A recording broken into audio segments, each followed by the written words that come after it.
AI baru saja meramalkan sesuatu yang mengejutkan. Setelah ribuan pekerjaan hilang karena otomatisasi, akan lahir profesi-profesi baru yang sebelumnya tidak pernah kita bayangkan. Dan yang mengejutkan, beberapa di antaranya kemungkinan besar akan muncul di Indonesia lebih cepat dari perkiraan. Pertanyaannya, profesi apa saja itu dan apakah kamu siap untuk mengambil peluangnya? Di video sebelumnya, kita sudah membahas tentang daftar profesi yang diprediksi akan hilang sebelum tahun 2030. Banyak yang kaget, bahkan sebagian mulai bertanya-tanya, kalau begitu, apa yang akan tersisa untuk kita?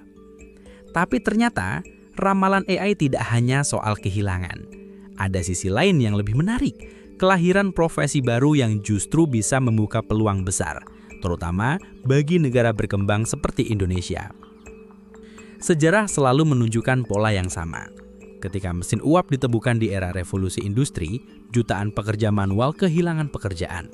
Namun pada saat yang sama, lahirlah profesi baru di bidang pabrik, transportasi, dan perdagangan global.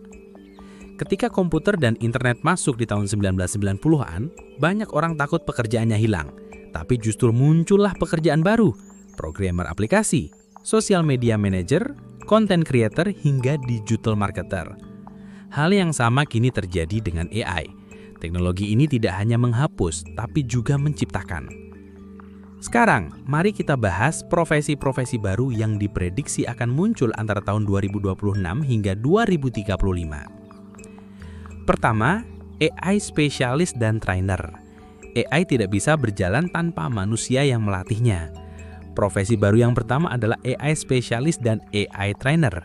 Tugasnya bukan sekedar coding, tetapi melatih kecerdasan buatan agar memahami konteks budaya lokal. Bayangkan, sebuah AI yang mampu memahami bahasa Jawa, Sunda, atau Bugis dengan akurat, itu hanya mungkin kalau ada AI trainer yang melatihnya. Di Indonesia, kebutuhan ini sangat besar. Dari perusahaan besar sampai UMKM akan membutuhkan ahli seperti ini. Yang kedua, data interpreter. Kita sering dengar istilah data is the new oil, tapi data mentah tidak ada gunanya kalau tidak bisa dipahami. Maka lahirlah profesi data interpreter. Mereka akan menerjemahkan data hasil analisis AI menjadi strategi nyata. Kalau data menunjukkan tren belanja online naik di luar Jawa, data interpreter akan menjelaskan langkah apa yang sebaiknya diambil oleh perusahaan.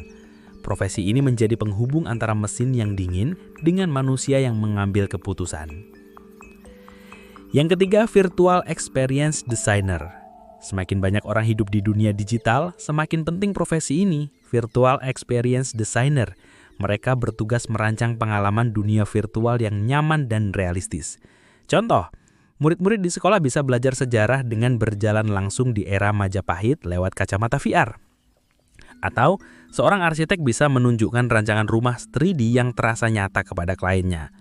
Profesi ini diprediksi booming setelah tahun 2026, terutama ketika metaverse dan AR semakin matang. Yang keempat, AI Healthcare Assistant. Di bidang kesehatan akan muncul AI Healthcare Assistant. Mereka bukan dokter, tapi orang yang mengoperasikan sistem AI medis. Misalnya, AI bisa menganalisis ratusan hasil tes laboratorium dalam hitungan detik, lalu memberikan rekomendasi awal. Asisten inilah yang akan mengoperasikan, mengawasi, dan menjelaskan hasilnya ke dokter dan pasien.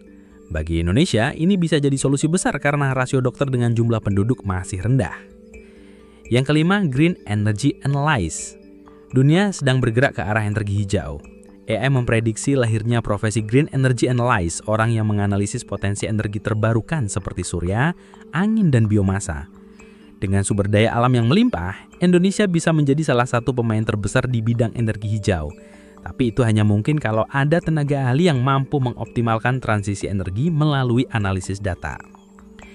Yang keenam, Cyber Security Guardian. Di era AI, ancaman tidak lagi berbentuk perampokan fisik tapi serangan digital. Karena itu akan lahir profesi Cyber Security Guardian. Mereka melindungi data pribadi, perbankan, hingga sistem pemerintahan dari serangan berbasis AI. Bayangkan kalau sistem keuangan nasional diretas oleh AI jahat. Kerugiannya bisa triliunan rupiah. Inilah alasan profesi ini diprediksi memiliki gaji tinggi dan permintaan besar. Yang terakhir adalah Human AI Mediator. Profesi ini berfungsi sebagai jembatan antara manusia dengan kecerdasan buatan. Mereka membantu perusahaan dan organisasi agar implementasi AI tidak menimbulkan resistensi. Misalnya, ketika sebuah perusahaan mulai mengganti sistem manual dengan AI, mediatorlah yang menjelaskan kepada karyawan bahwa AI bukan musuh, melainkan alat bantu. Di Indonesia, profesi ini sangat penting mengingat banyak pekerja masih khawatir AI akan merebut pekerjaannya. Mengapa semua ini penting untuk Indonesia? Karena kita punya bonus demografi. Lebih dari setengah penduduk Indonesia berusia di bawah 30 tahun. Artinya tenaga kerja muda kita sangat banyak. Jika diarahkan dengan tepat, mereka bisa mengisi profesi baru ini lebih cepat dibanding negara lain. Bayangkan, saat negara maju kekurangan tenaga kerja, Indonesia justru punya generasi muda yang siap dilatih. AI meramalkan Indonesia bisa menjadi pusat tenaga kerja digital di Asia Tenggara. Namun syaratnya jelas, pendidikan dan pelatihan harus segera menyesuaikan. Walaupun menjanjikan, tentu ada tantangan besar. Pertama, apakah sistem pendidikan kita mampu menyiapkan kurikulum berbasis skill masa depan? Kalau sekolah dan universitas masih sibuk dengan pelajaran lama tanpa menambahkan literasi digital, anak muda kita akan tertinggal. Kedua, apakah perusahaan di Indonesia mau berinvestasi untuk melatih karyawan mereka? AI tidak bisa langsung dipakai tanpa adaptasi. Butuh sumber daya manusia yang menguasai teknologinya. Ketiga, bagaimana dengan masyarakat umum? Apakah mereka siap menerima bahwa beberapa profesi lama benar-benar hilang untuk digantikan dengan pekerjaan yang sama sekali baru? Jika jawaban ketiga tantangan ini bisa diatasi, maka profesi baru akan lahir lebih cepat dari perkiraan.